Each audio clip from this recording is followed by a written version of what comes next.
नमस्कार साथियों, स्वागत है आप सभी का इस चैनल में। तो दोस्तों, वीकली करंट अफेयर्स में आज हम लोग 1 अक्टूबर से लेकर 7 अक्टूबर 2023 तक के जितने भी करंट अफेयर्स बन सकते हैं उन सभी चीज़ों को आज इस वीडियो में डिस्कस करने वाले हैं। और यह जो वीडियो है ये करंट अफेयर्स का ये अगला वीडियो है, जो कि ये 38वां वीडियो है। इसके पहले के वीडियो जो नहीं देखे हैं और देखना चाहते हो वो जाके देख सकते हैं, प्लेलिस्ट बना हुआ है। तो चलिए दोस्तों, जानते हैं पूरे वीक के करंट अफेयर्स को।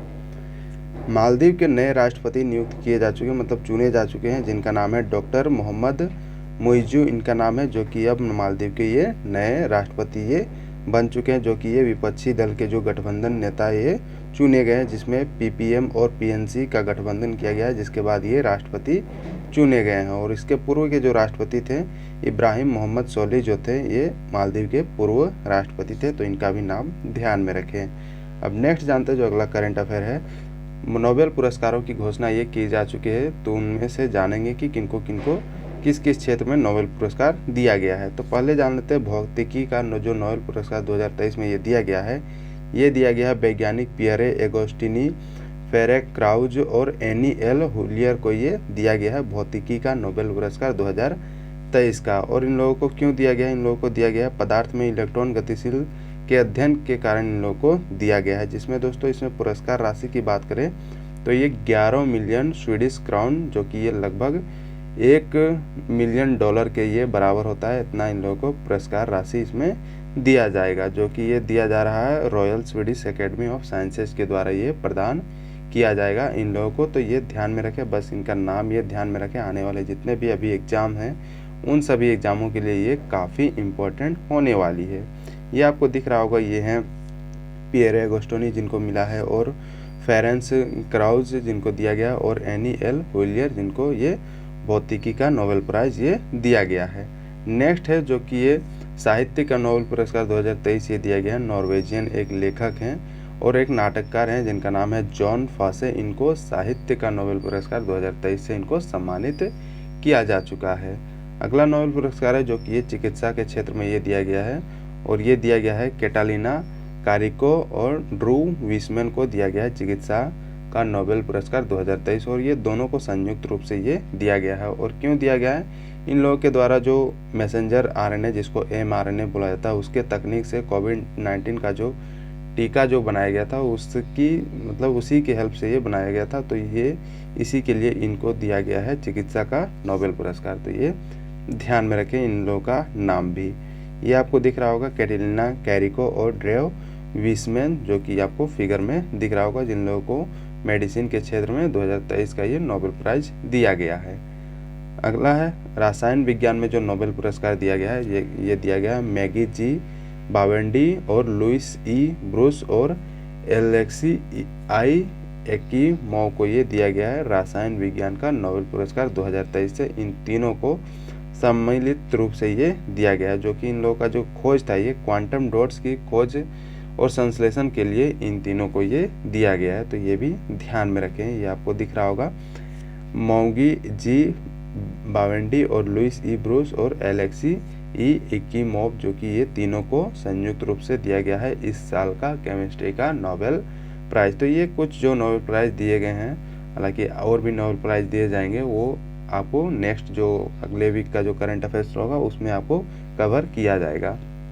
अब जान लेते हैं नोबेल पुरस्कार क्यों दिया जाता है, किसके मतलब याद में ये दिया जाता है। तो जो नोबेल पुरस्कार जो दिया जाता है, इसकी स्थापना की बात करें तो एक स्वीडिश आविष्कारक जिसको कह सकते हैं, इंजीनियर और उद्योगपति जिसको कह सकते हैं, जिनका नाम था अल्फ्रेड नोबेल, उसकी इच्छा मतलब उसके यादों में ये दिया जाता है। जो कि इनका जन्म की बात करें तो ये 21 अक्टूबर 1833 ईस्वी को स्टॉकहोम के स्वीडन में इनका जन्म हुआ था। और मृत्यु की बात करें तो ये 1896 में इनका मृत्यु हो गया था। और ये जो नोबेल पुरस्कार जो है ये पहली बार जो दिया गया था ये 1901 ईस्वी में ये दिया गया था। और ये जो नोबेल पुरस्कार है ये 6 श्रेणियों में ये दिया जाता है। तो ये भी ध्यान में रखें। जो कि ये शांति के क्षेत्र में दिया जाता है, साहित्य के क्षेत्र में, भौतिकी, रासायनिक, चिकित्सा, शरीर विज्ञान, चिकित्सा या फिर शरीर विज्ञान, ये दोनों एक हो गया, और आर्थिक विज्ञान के क्षेत्र में ये दिया जाता है नोबेल पुरस्कार। मतलब टोटल 6 श्रेणियों में ये दिया जाता है। अभी कुछ श्रेणियों में दिया गया, बाकी कुछ श्रेणियों में दिया जाएगा, तो वो अगले वीक में वो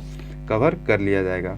अब नेक्स्ट जानते हैं जो अगला करंट अफेयर है, ये है शास्त्र रामानुज पुरस्कार 2023 जो है ये दिया गया है। गणितज्ञ हैं जो कि ये रोई किसियांग झांग जी को दिया गया है, जो कि ये सहायक प्रोफेसर है कैलिफोर्निया विश्वविद्यालय USA के, जिनको शास्त्र रामानुज पुरस्कार 2023 से इनको दिया जा रहा है। और इसमें अगर देखा जाए पुरस्कार की राशि तो ये 10,000 अमेरिकी डॉलर इसमें इनको दिया जाएगा, जो कि ये वार्षिक नगद पुरस्कार इनको दिया जाएगा। तो ये चीज़ें हैं जो इससे रिलेटेड हैं। नेक्स्ट जानते हैं जो अगला करंट अफेयर है, युद्ध अभ्यास संप्रीति 11 का ये आयोजन किया गया है, जो कि ये भारत और बांग्लादेश के बीच ये जो युद्ध अभ्यास जो कि ये 3 अक्टूबर को ये उमरोई मेघालय में इसका आयोजन किया गया है। और इस साल की बात करें तो ये 11वां संस्करण ये संप्रीति 11 ये है, तो ये ध्यान में रखें। बस ये भारत और बांग्लादेश ये ध्यान में रखें, और ये 11वां संस्करण जो इस साल का आयोजन किया जा रहा है। अगला जानते हैं RBI का नया कार्यकारी निदेशक ये नियुक्त किया जा चुका है, जो कि ये हैं श्री मुनीश कपूर जी को नियुक्त किया गया है RBI that means reserve bank of India का नया कार्यकारी निदेशक के रूप में। अब चलिए जान लेते हैं RBI के बारे में। तो इसको हिंदी में बोला जाता है भारतीय रिजर्व बैंक, और इसकी स्थापना की बात करें तो इसकी स्थापना की गई थी 1 अप्रैल 1935 को, जो कि ये RBI अधिनियम दैट मीन्स RBI एक्ट 1935 के तहत इसका गठन किया गया था, जो कि इसमें बात करें तो हिल्टन यंग कमीशन की सिफारिशों पर ये मतलब बनाया गया था। और दोस्तों हमारा देश जब आज़ाद हुआ 1947 ईस्वी को, उसके बाद से 1949 ईस्वी को RBI को इसका राष्ट्रीयकरण दैट मीन्स नेशनलाइजेशन कर दिया गया। और इसके प्रथम गवर्नर की बात करें, मतलब जो अंग्रेज गवर्नर जो बना था जब 1935 में इसकी स्थापना की गई थी, उस टाइम बना था सर ऑसबोर्न स्मिथ ये बना था। और प्रथम भारतीय गवर्नर की बात करें तो ये CD देशमुख जी को ये चुना गया था। और अभी वर्तमान में बात करें गवर्नर की तो ये शक्तिकांत दास ये अभी प्रेजेंट में RBI के गवर्नर है। तो ये सभी चीज़ें हैं जो RBI से ये रिलेटेड है, और ये बेसिक चीज़ें हैं। करंट और बेसिक को मिला के ये चलने से ये अच्छा होगा एग्जाम के पर्सपेक्टिव से। अब अगले करंट अफेयर की ओर बढ़ते हैं। अगला है केंद्रीय जनजातीय विश्वविद्यालय की ये घोषणा की गई, मतलब स्थापना किया जाएगा, जो कि ये PM नरेंद्र मोदी जी के द्वारा इसकी घोषणा की गई है, जो कि ये तेलंगाना के मुलुगु जिले में इसको स्थापित किया जाएगा केंद्रीय जनजातीय विश्वविद्यालय। और इसमें जो लागत लगेगी इसको बनाने में ये 900 करोड़ रुपए की लागत इसमें लगने वाली है। और इस विद्यालय का अगर नाम की बात करें तो ये आदिवासी वहाँ के जो लोकल आदिवासी जो जिनका नाम है देवी समक्का और सारक्का के नाम पे ये रखा जाएगा, जो कि वहाँ के लोकल जो लीडर जो पहले रह चुके थे।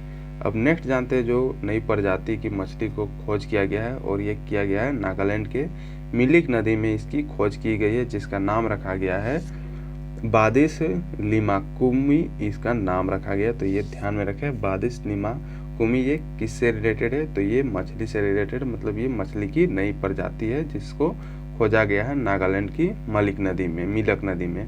और ये इसकी खास बात क्या है कि ये जो है ये मछली जो है ये गिरगिट की तरह ये रंग बदलती है, तो ये भी ध्यान में रखें। अब नेक्स्ट जानते हैं ODI विश्व कप का वैश्विक राजदूत ये नियुक्त किए जा चुके हैं, जो कि ये सचिन तेंदुलकर को ये नियुक्त किया गया ICC के द्वारा ODI विश्व कप का वैश्विक राजदूत। तो इनका नाम ध्यान में रखें, जो ये पूर्व क्रिकेटर ये रह चुके हैं सचिन तेंदुलकर जी। अब नेक्स्ट जानते हैं ईरानी कप 2023-24 का इसमें आयोजन किया गया था, जिसमें अगर देखा जाए तो ये शेष भारत के द्वारा ये जीता गया है, जो कि इनके द्वारा सौराष्ट्र को 175 रनों से हराकर ये ईरानी कप जीत लिया गया है। और ये जो ईरानी कप जो है दोस्तों हमारे देश का एक घरेलू क्रिकेट ये प्रतियोगिता है, जो कि इसका आयोजन किया जाता है। और इसका आयोजन की बात करें जो इस साल का मतलब ये 2023-24 का जो आयोजन था ये राजकोट के सौराष्ट्र क्रिकेट एसोसिएशन स्टेडियम में इसका आयोजन किया गया था। और इसका नाम की बात करें तो ये स्वर्गीय ZR ईरानी के नाम पर ये रखा गया है ईरानी कप। अब इसमें जान लेते हैं जो विभिन्न सालों में जो जीता गया, जैसे कि 1959 से लेकर 1960 में अगर बात करें तो विजेता इसमें बम्बई रहा था, मतलब ये पहली बार ये खेला गया था 1959-60 में। और इसके खिलाफ जो था ये शेष भारत था। और अगला जो बात करें 1962-63 में 2022-23 की बात करें तो इसमें भी शेष भारत जीता था, और ये मध्य प्रदेश को हराकर ये जीता था। तो ये ध्यान में रखें जो शुरू के जो 2-3 हैं और लास्ट के 2-3 इन सभी से ही आने वाले एग्जामों में आपको प्रश्न देखने को मिल सकता है। अब नेक्स्ट जानते हैं एशियाई खेलों में जो पदक जीते गए हैं उनको भी जान लेते हैं। इसमें देखा जाए तो ये अन्नू रानी जो कि महिलाओं की भाला फेंक में ये 69.92 मीटर के थ्रो के साथ इनके द्वारा स्वर्ण पदक ये जीता गया है और ये पहली भारतीय महिला ये बन चुकी है। नेक्स्ट है तीरंदाजी के क्षेत्र में जो कि ओजस परवीन देवतले और ज्योति सुरेखा वेनम के द्वारा मतलब इसमें कंपाउंड में बात करें तो इन लोगों के द्वारा स्वर्ण पदक जीता गया है। अगला है पारुल चौधरी, महिला में ये 500 मीटर की दौड़ में स्वर्ण पदक इनके द्वारा जीता गया है। शॉटपुट की बात करें तो इसमें तंजीदर पाल सिंह तूर के द्वारा इसमें स्वर्ण पदक जीता गया है और अविनाश सावले ने पुरुषों की 3000 मीटर स्टीपलेज चेंज में स्वर्ण पदक इनके द्वारा जीता गया है। और बाकी ये सभी जो पदक जीते गए हैं उन सभी को आप एक बार वीडियो को पॉज करके आप देख सकते हैं, जो हाल ही में ये मतलब एशियाई खेलों में ये पदक जीता गया है, जो कि ये चीन के हांगझाओ में इसका आयोजन किया गया था। हालांकि सभी को याद रखना काफ़ी ये डिफ़िकल्ट है, तो बस ये नाम ध्यान में रखें और वो किस खेल से ये रिलेटेड है।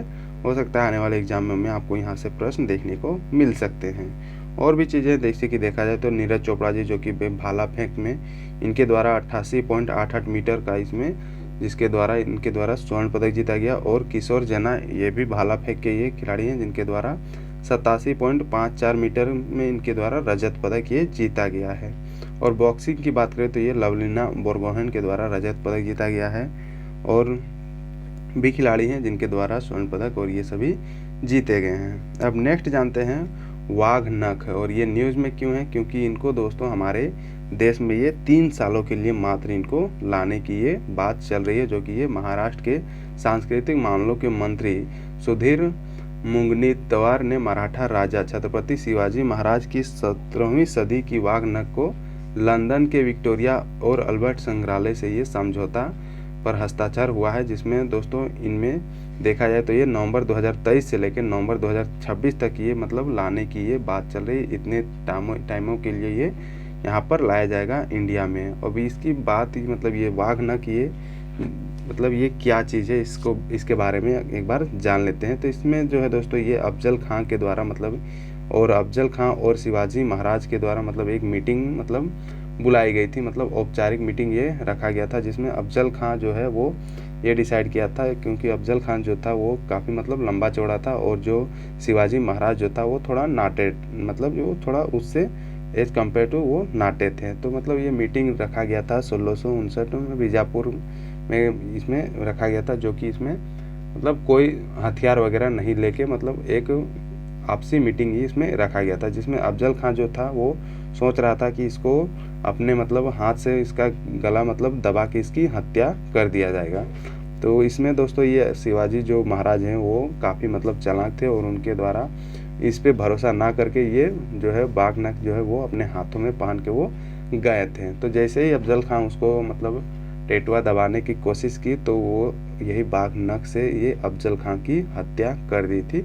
तो ये इसीलिए ये न्यूज़ में है और ये दोस्तों ये लंदन में ये रखा गया है, तो वही लाने की बात ये चल रही है। तो मात्र 3 सालों के लिए ये एग्रीमेंट ये हो रहा है, जो कि इंडिया में ये रखा जाएगा।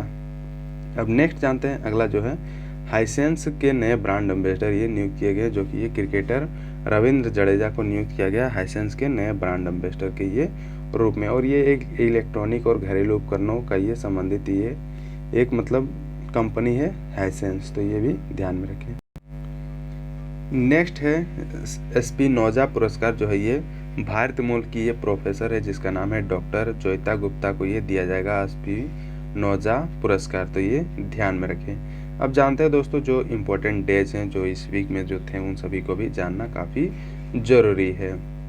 तो पहला विश्व आंतरिक सप्ताह जो कि ये 2023 का ये अगर बात करें तो ये 4 अक्टूबर से लेकर 10 अक्टूबर तक ये मनाने की ये मतलब ये प्रतिवर्ष ये मनाया जाता है विश्व अंतरिक्ष सप्ताह, जो कि ये 4 से 10 अक्टूबर तक ये मनाया जाता है। और इस साल का विषय की बात करें तो ये स्पेस एंड एंटरप्रेन्योरशिप ये 2023 का ये विषय रखा गया है विश्व अंतरिक्ष सप्ताह का।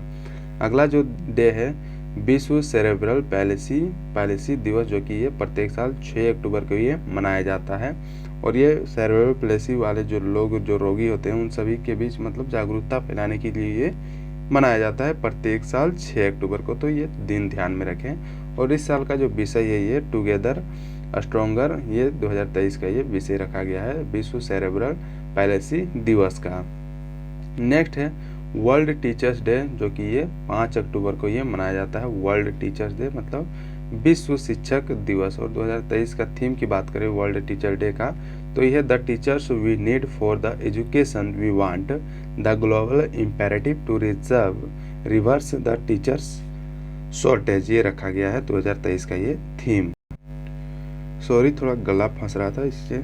अब नेक्स्ट जानते हैं जो लाल बहादुर शास्त्री जयंती, ये प्रत्येक साल 2 अक्टूबर को ये मनाई जाती है। जो कि इनका जन्म की बात करें तो ये 2 अक्टूबर 1904 ईस्वी में इसका जन्म हुआ था और ये उत्तर प्रदेश के मुगल सराय में इनका जन्म हुआ था। और ये दोस्तों हमारे देश के दूसरे प्रधानमंत्री थे लाल बहादुर शास्त्री जी। और इनकी मृत्यु की बात करें तो ये 1966 में इनकी मृत्यु हो गई थी और इनको उपाधि दिया गया था, शास्त्री जी क्या उपाधि इनको दिया गया था। और 2 अक्टूबर को एक और जयंती है जो कि ये गांधी जयंती के मतलब ये मनाया जाता है। और इनका जन्म की बात करें तो ये 2 अक्टूबर 1869 ईस्वी में गांधी जी का जन्म हुआ था। और इनकी निधन की बात करें तो ये 30 जनवरी 1948 ईस्वी में इनको मतलब मार दिया गया था गोली से। और ये मारा गया था जो नाथूराम गोडसे जो है उनके द्वारा, मतलब इनकी मृत्यु मतलब गोली से मार के इनकी हत्या कर दी गई थी। और इनका जन्मभूमि की बात करें तो ये पोरबंदर गुजरात में ये स्थित है। और इनके जो माता पिता हैं ये करमचंद गांधी और पुतलीबाई इनकी माता का नाम है। और इनके पत्नी का नाम की बात करें तो ये कस्तूरबा गांधी इनके पत्नी का नाम है। और इनके 4 संतान हैं जिनका नाम है हीरालाल, मनीलाल, रामदास और देवदास। ये चारों बेटों का नाम है महात्मा गांधी जी के बेटों का नाम। इससे रिलेटेड और भी चीज़ें जैसे कि इस साल की जो जयंती मनाई जा रही है 154वीं जयंती ये मनाई जा रही है। और इनको महात्मा और राष्ट्रपिता के नाम से भी इनको जाना जाता है। और ये महात्मा की उपाधि की बात करें तो ये रविंद्रनाथ टैगोर जी के द्वारा इनको दिया गया था। और इनकी स्मारक की बात करें जहाँ इनको दफनाया गया है ये दिल्ली का जो राजघाट है वहाँ पर इसको मतलब इनको दफनाया गया है। और इन्हीं के जन्म दिवस पर ये अंतर्राष्ट्रीय अहिंसा दिवस जो है ये 2 अक्टूबर को प्रत्येक साल ये मनाया जाता है। तो ये दिन भी ये आप ध्यान में रखें। और एक और दिवस है जो कि ये विश्व पशु दिवस, जो कि ये प्रत्येक साल ये 4 अक्टूबर को ये मनाया जाता है। जिसमें इस साल की बात करें तो इस साल का विषय है ग्रेट और स्मॉल लव देम अल, ये 2023 का ये विषय रखा गया विश्व पशु दिवस का। और इसका अगर बात करें तो ये 1925 से ये मनाया जा रहा है। इसमें आप देख रहे होंगे राहुल गांधी जी के द्वारा एक डॉग जो है लाया जाता है और ये अपने माता को सोनिया गांधी को ये देते हैं एज ए गिफ्ट के तौर पे। तो ये था दोस्तों पूरे वीक के करंट अफेयर्स जो कि मैंने इसमें कंपाइल करके डाले हुए हैं। तो वीडियो को ज़्यादा से ज़्यादा लाइक करें, शेयर करें। और जो लोग इस चैनल में नए हैं, जो लोग इस चैनल को सब्सक्राइब नहीं किए हैं, वो जरूर से जरूर सब्सक्राइब करके बेल आइकन जरूर दबाएं ताकि आपको रेगुलर अपडेट इस चैनल के थ्रू मिलती रहे। और जिन्हें इसकी PDF की ज़रूरत हो वो टेलीग्राम ग्रुप ज्वाइन करें, वहाँ पर आपको इसकी PDF मिल जाएगी। लिंक आपको डिस्क्रिप्शन बॉक्स में मिल जाएगा। तो थैंक यू दोस्तों, मिलते हैं नेक्स्ट वीडियो में, तब तक बने रहें।